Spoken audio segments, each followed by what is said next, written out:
Pirámide escalonada de Djoser.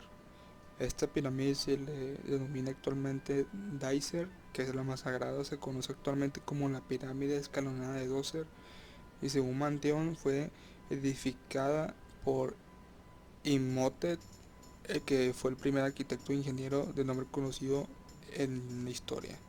Es la construcción más notable de la necrópolis de Saqqara al sur de la ciudad de Memphis y fue el prototipo de las pirámides de Giza y de las restantes pirámides egipcias. En su época fue la construcción más elevada construida por el ser humano y en la actualidad es la pirámide escalonada de Djoser. Se encuentra en estado de rehabilitación tras el periodo de crisis en Egipto que sufrió tras las revueltas de la primavera de árabe y ante su inminente estado de dejadez del yacimiento. Hay 11 pozos de 32 metros de fondo, por lo que se accede a otros tantos corredores horizontales en los que se encuentran dos sarcófagos de alabastros, uno de ellos con los restos de una hija de Djoser de 8 años, salas revestidas de placas de Bayezena con representaciones de bajo relieve del faraón con su nombre Nekhchep y almacenes con más de 48.000 vasijas cerámicas y en piedras, muchos con los nombres grabados de personajes y faraones procedentes de las distintas 1 y 2. La cámara funeraria de Djoser está en el centro de la pirámide, en el fondo, en un pozo de 28 metros de profundidad y 7 de anchura. Se construyó un granito y revistió con yeso. Fue sellada con varios bloques de granito que suman un peso total de 3.500 kilos, colocados como un puzzle. En ellos se hallaron marcas de cantero con jeroglíficos que indicaban el peso y la orientación en el que se debió colocar. El arquitecto y egiptólogo francés Jean, restaurador del complejo desde 1932, encontró restos de una momia que se dató en una época cientos años posteriormente a esto. Y hay templos con 3 columnas alcanzadas junto a la muralla este, que es al sudeste de la pirámide. En un patio exterior hay un templo del que sobresalen 3 columnas acanaladas, adosadas, reconstruidos por Jean. Contar la historia de las maravillosas pirámides de Giza es remontarse casi 5.000 años al antiguo imperio egipcio, para reconocer la apasionante historia de la única construcción que perdura de las 7 maravillas del mundo antiguo. Todo comenzó hacia el 2700 al 2750 a.C., cuando a principios de la dinastía III, las mastabas, la edificación funeraria del antiguo Egipto, con forma tronco piramidal, de base rectangular y que llegaron a tener casi 20 metros de altura, se transformaban en pirámides. En la evolución de las pirámides fue la construcción ordenada erigir por el rey Seneferu, padre de Keops, la llamada pirámide romboidal o pirámide acodada, en la región de Dashur. Esta pirámide se considera una etapa intermedia entre la pirámide escalonada y la pirámide clásica o de caras lisas. En la pirámide romboidal las caras están conformadas con 2 pendientes de inclinación decreciente en dirección de la cumbre. Este tipo de pirámides son de caras lisas y fueron la última evolución de las pirámides. Esta construcción corresponde a la dinastía IV del 250 a.C. Sin embargo, en la necrópolis de Giza, la mayor del antiguo Egipto, se han encontrado enterramientos datados desde las primeras dinastías. En este punto donde encontramos todas las pirámides de Giza correspondientes a los faraones Jufu, Jafa y Menkaura. Con el paso de los años, durante la dinastía quinta y sexta hasta la séptima, se siguieron construyendo pirámides.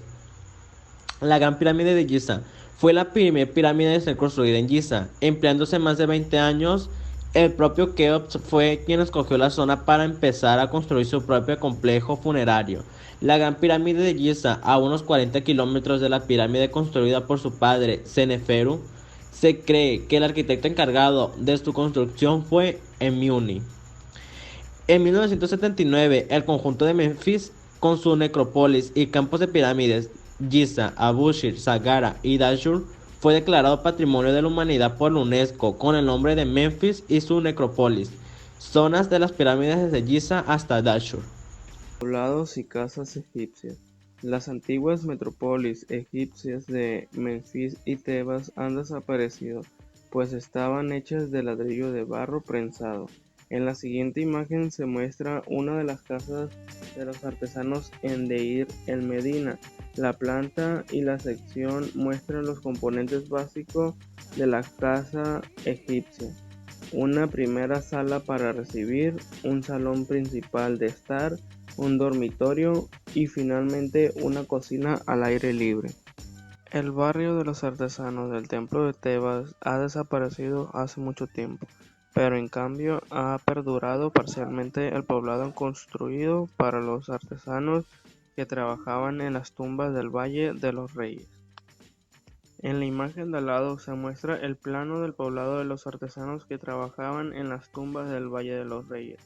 El poblado servía de alojamiento para los calígrafos, pintores y escultores que construían las tumbas de los reyes y reinas de Egipto.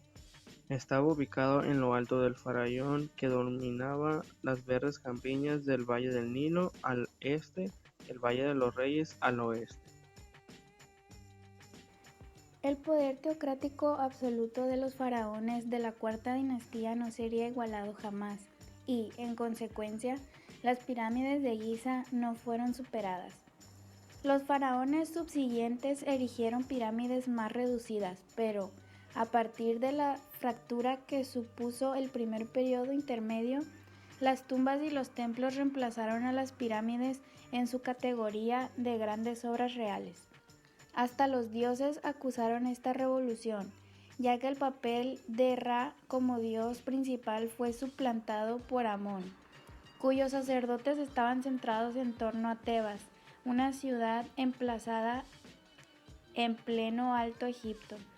Establecida la capitalidad en Tebas, lo que señala el comienzo del Imperio Medio o Tebano. Bajo su influencia surgieron dos grandes templos dedicados a Amón en Karnak y Luxor, ambos al sur de la capital y en el margen derecho del río. Las tumbas reales y civiles, así como todos los demás edificios relacionados con el culto funerario, se construyeron del otro lado del río, allá donde el sol se pone, excavadas en la roca del farallón, justo en el límite que separa el desierto de las tierras cultivadas del valle. Este tipo de tumba se inspiró en el modelo de Deir el-Bahari, el conjunto funerario aterrazado construido contra la base del farallón occidental del Nilo por el faraón de la 11ª dinastía Mentuhotep III, hacia el 2120 a.C.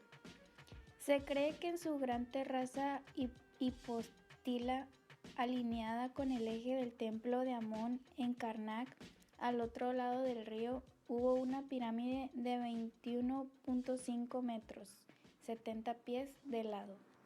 Los templos egipcios eran algo más que lugares de culto, combinando su función religiosa con las de centros de aprendizaje y administración para la nación. El templo egipcio era el edificio público más importante en la época del Imperio Medio. Era mucho más que una iglesia, incluían escuelas, universidades y bibliotecas. El templo de Amón de Karnak, al sur de Tebas, se convirtió en el centro administrativo y religioso del Imperio egipcio. Al sur de Tebas y a orillas del Nilo había dos zonas sagradas principales: el templo construido durante el Imperio Medio y dedicado a Amón de Karnak, y el otro en Luxor, al sur de este. El mundo dejó de ser concebido como algo inmutable que seguía un ciclo recurrente. Ni siquiera los templos estaban ahora construidos por los faraones egipcios, sino por los gobernantes griegos instalados en el trono por el conquistador Alejandro. El mundo estaba cambiando y las reglas fijas de la arquitectura empezaron a reflejar todos estos cambios.